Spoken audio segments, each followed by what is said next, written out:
तो कंटिन्यू करते हैं इस मैसिव रिकैप जर्नी को, जहां तुम मेरे साथ डूम्सडे से पहले आई एमसीयू की सारी मूवीज को रिविजिट करोगे, वो भी बस कुछ ही मिनटों में। बाकी मूवीज के लिए प्लेलिस्ट की लिंक डिस्क्रिप्शन में है। तो आज की मूवी है आयरन मैन 3। कहानी की शुरुआत होती है एक पुराने फ्लैशबैक से। साल 1999 की वो न्यू ईयर वाली तगड़ी पार्टी, जहां अपना टोनी भैया एकदम जवान, रंगीला और घमंडी था। वहीं उसकी मुलाकात होती है एक साइंटिस्ट बंदी माया हैंसन से और एक अजीब से टेढ़े मेढ़े दिखने वाले बंदे ऑल्ड्रिच किलियन से। किलियन बेचारा टोनी के साथ में काम करने का सपना लेकर आया था, पर टोनी उससे कड़कड़ाती ठंड में छत पर ठिठुरने के लिए अकेला छोड़ देता है और खुद अंदर जाकर फुल टू पार्टी करने निकल जाता है। यही वो मोमेंट था जब टोनी ने अनजाने में अपना सबसे बड़ा और खतरनाक दुश्मन खुद ही पाल लिया था। अब आते हैं आज के टाइम में। अवेंजर्स वाली न्यूयॉर्क की लड़ाई के बाद में टोनी भैया की रातों की नींद पूरी तरीके से उड़ चुकी है। उसे खतरनाक पैनिक अटैक्स आते हैं। उसे हर वक्त ये डर सताता है कि आसमान से कभी भी कोई और एलियन या फिर तबाही आकर सब कुछ मिट्टी में मिला सकती है। इसी डर के मारे वो पागलों की तरह दिन रात काम करके अपनी लैब में ही घुसा रहता है और एक के बाद एक ढेर सारे सूट्स बनाने लगता है। बंदा मार्क 42 तक पहुंच जाता है। अपनी जान से प्यारी बंदी पेपर पॉट्स के साथ में भी उसके रिश्ते थोड़े तने हुए हैं, क्योंकि टोनी अब रोमांस से ज्यादा अपनी मशीनों और सूट्स में बिजी रहने लगा है। तभी दुनिया में एंट्री होती है खूंखार और मिस्टीरियस आतंकी की, द मैंड्रियन। ये बंदा टीवी चैनल्स को हैक करके अजीबोगरीब धमकियां देता है और जगह जगह जोरदार बम धमाके करवाता है। टोनी का पुराना दोस्त और वफादार बॉडीगार्ड हैप्पी होगन भी एक ऐसे ही धमाके की चपेट में आकर बुरी तरीके से जख्मी हो जाता है और कोमा में चला जाता है। अब टोनी का खून खौल उठता है। वो गुस्से में आकर अपनी सबसे बड़ी गलती कर देता है। वो अपने घर का एड्रेस टीवी पर लाइव चिल्ला कर देता है और मैंड्रियन को खुली चुनौती देता है कि दम है तो मेरे घर आकर दिखा, मैं तेरा इंतजार कर रहा हूँ। भाई ये फैसला एकदम अपने पैर पर कुल्हाड़ी मारने जैसा था।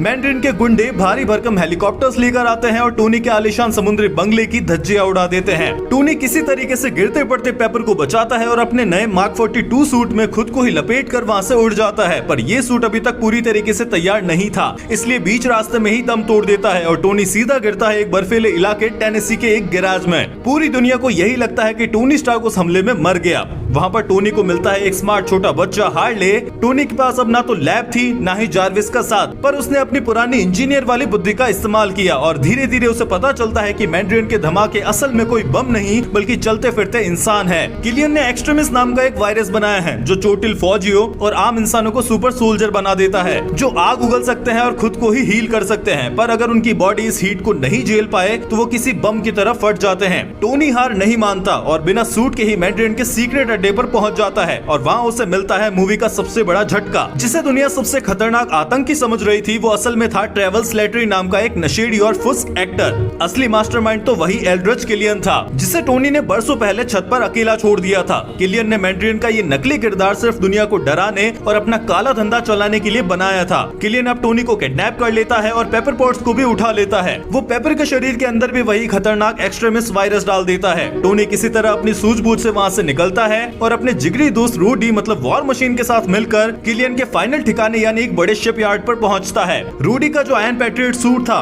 उसे भी किलियन ने हैक करके अमेरिका के प्रेसिडेंट को किडनैप करने के लिए इस्तेमाल कर लिया था। अब आता है मूवी का वो आइकॉनिक और सबसे तगड़ा scene, house party protocol. Tony अपने जार्विस को ऑर्डर देता है और अचानक आसमान से उड़ते हुए आते हैं टोनी के दर्जनों अलग अलग सूट्स, कोई बहुत ही बड़ा, कोई बहुत तेज, कोई खुदाई करने वाला। अब आयरन मैन की ये पूरी फौज किलियन के एक्सट्रीमिस्ट सोल्जर्स से भिड़ जाती है और उन्हें बुरी तरीके से पेलना शुरू कर देती है। टोनी एक सूट से दूसरे सूट में जंप मारकर लड़ाई करता है एकदम सुपर स्वैग में। लड़ाई के क्लाइमैक्स में टोनी किलियन को एक सूट के अंदर फंसा कर उसे सेल्फ डिस्ट्रक्ट मोड पर डाल देता है और किलियन अपना ढीठ था, वो अभी भी हार नहीं मानता। तभी एंट्री होती है अपनी पेपर पॉट्स की, जिसे टोनी ने मरा हुआ समझ लिया था। एक्सट्रीमिस्ट की पावर्स की वजह से वो अब एकदम आग उगलने वाली धाकड़ बंदी बन गई थी। वो अकेले ही किलियन की ऐसी की तैसी कर देती है और जोरदार ब्लास्ट के साथ में उसका काम तमाम कर देती है। सब कुछ शांत होने के बाद में टोनी जार्विस को क्लीन स्लेट प्रोटोकॉल का ऑर्डर देता है और अपने सारे कीमती और मेहनत से बनाए गए सूट्स को हवा में ही दिवाली के पटाखों की तरह फोड़ देता है। ये टोनी को दुनिया का एक मैसेज देने का तरीका था कि सूट उसे आयरन मैन नहीं बनाता बल्कि वो खुद ही असली आयरन मैन है।